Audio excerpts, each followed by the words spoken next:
এটা রাজনীতি না যেখানে ইঞ্জিনিয়ারিং চলে। এটা ওয়াজ মাহফিল, পরিষ্কার কথা বলি, কোনো ইঞ্জিনিয়ারিং চলবে না।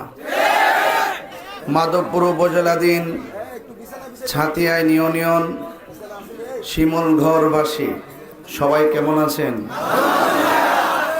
আমি আপনাদের তাহির হুজুর বলছি। আমি কি আজকে নতুন এসেছি? আমি কি নতুন ওয়াজ করি?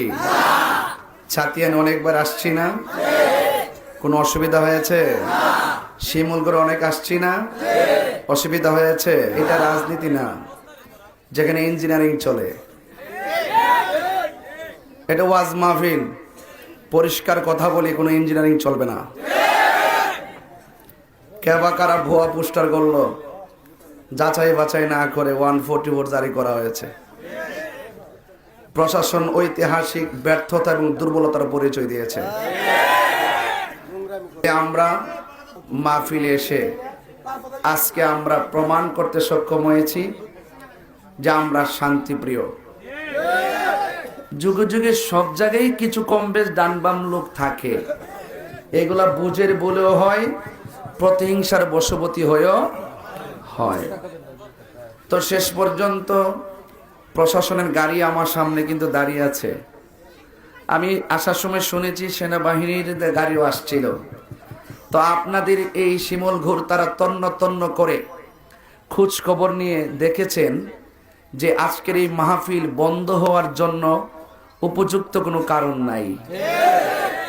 যা ফাঁকা বলি দেওয়া হয়েছে এগুলো ছিল ফাপড়বাজি আর কি। এই ফাপড়বাজির ফাঁদে পা দেওয়া যাবে না। শিমুলঘরের মাটি সুন্নিয়তের ঘাঁটি। প্রশাসন যেন আমাদের প্রতি আস্থা রাখতে পারে।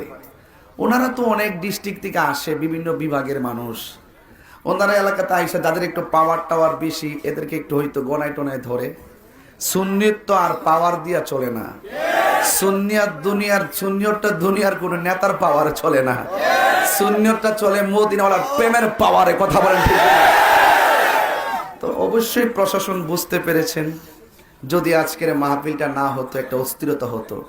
সেই অস্থিরতার পরিবেশ থেকে শিমুলঘরকে শান্তিপ্রিয় করার জন্যই মূলত আমরা সবকিছুর ঊর্ধ্বে আজকে মাহফিলে এসে প্রশাসনকে বোঝাতে সক্ষম হয়েছি আপনারা যা শুনেছেন তা মিথ্যা, যা অনুভব করে ধারণা করেছেন তা মিথ্যা। এই শিমুলঘরের মানুষ শান্তিপ্রিয়, আপামর সুন্নি জনতা, দল মত নির্বিশেষে প্রত্যেকটা মানুষ স্বাধীনতার পর থেকে মাহফিল করে আসছে। কোনো বাধা নাই, কোনো বিপত্তি নাই, কোনো ধরনের অরাজকতা নাই। আপনারা উপস্থিত থেকে বুঝতে পেরেছেন যে আজকের মাহফিলে যারা বাধা দেওয়ার চেষ্টা করেছিল তারা এই সমাজের হীন মানসিকতার লোক। আর মাহফিলকে যারা বাস্তবায়ন করার জন্য লড়াই করেছেন শিমুলঘরের প্রত্যেকটা মানুষ বীর বাহাদুর, নবীর সৈনিক, শান্তিপ্রিয় লোক। কথা বলে